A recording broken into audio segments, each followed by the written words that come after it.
Hey, good morning, church. People gather around a cause. People sort of collect around shared vision. And everybody sort of like on a hockey team would know what the shared vision is there. It's all about winning a championship.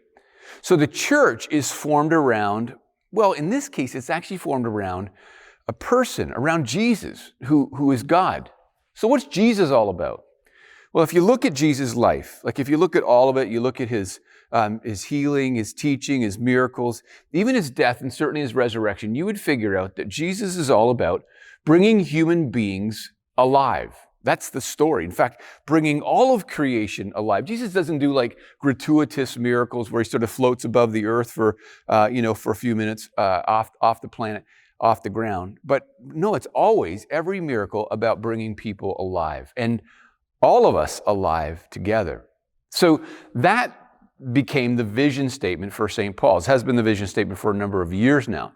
Together, fully alive in Jesus. So what would a fully alive church look like? I think other congregations try to figure this out.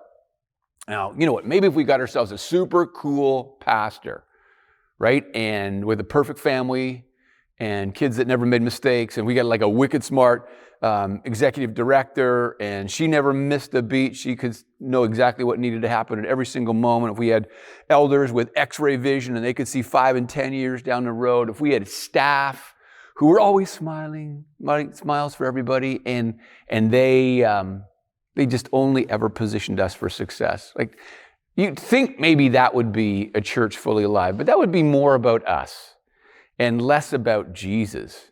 Trying to make ourselves look airbrushed. Everything in this church looks perfect.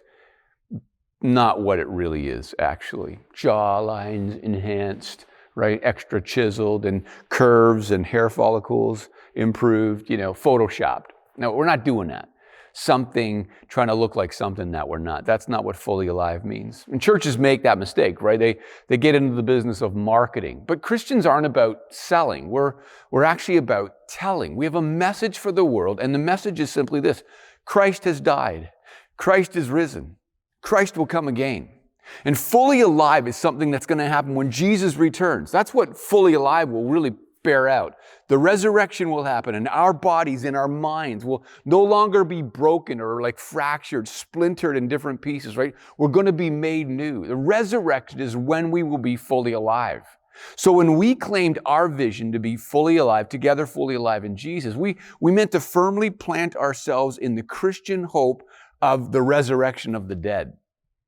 And we got to live now. Right? Jesus didn't say, plug your nose and wait for the resurrection to happen.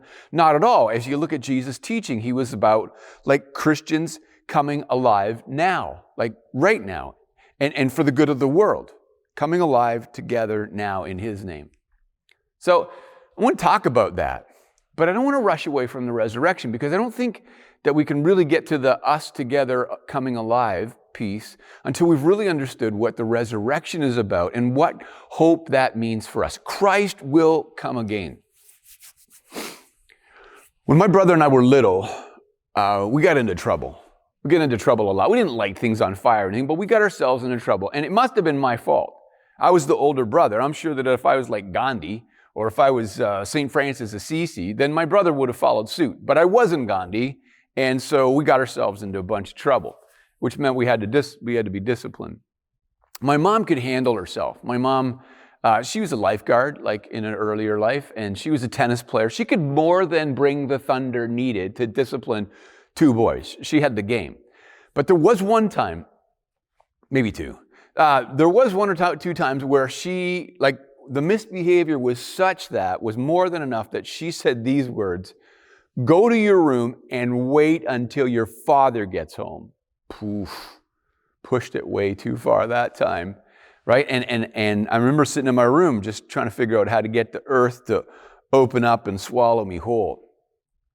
When Jesus says that he's returning, one of the responses to that could be, shoot, pushed it too far. How do I get out of this trouble? That's really not the intended effect. Christ has died. Christ is risen. Christ will come again. It's actually intended. The effect that's intended is more in line with when I proposed to Colleen and she said yes. I proposed late in December, and we were going to be married in early August. And so when she said yes, all of a sudden we had an 8-month time period to get ourselves ready. And I knew right then and there, 24 years old, that I had to get some things into shape. We were going to share our bank account, share our funds, and my spending needed to come together. I was spending money like a sailor on shore leave, and we wanted to buy a house, and we started to look at houses, but I had to start saving money, and Colleen was watching my savings and all those sorts of things. There were other things. I needed to get to the gym, get buff, needed to get my 80s mullet haircut, the whole 9 yards. It was preparation time. That's the thing. Preparation time. I didn't have my feet up on the couch saying, yay, she said yes.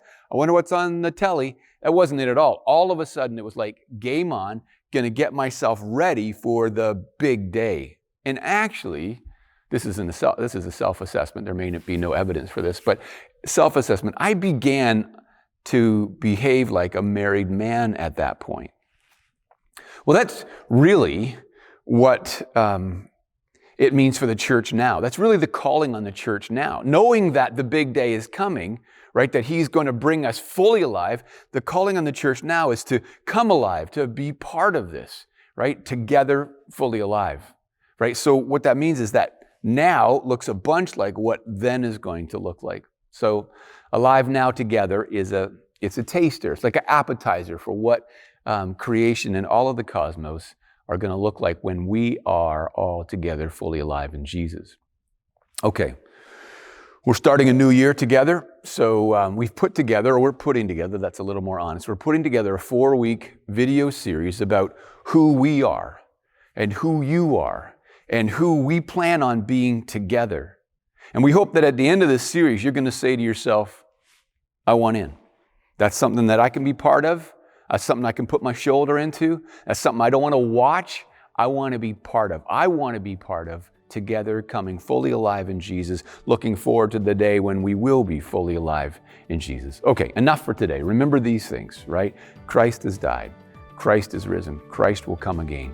And there is a day when we will together be fully alive in Jesus. All right, go, church, go.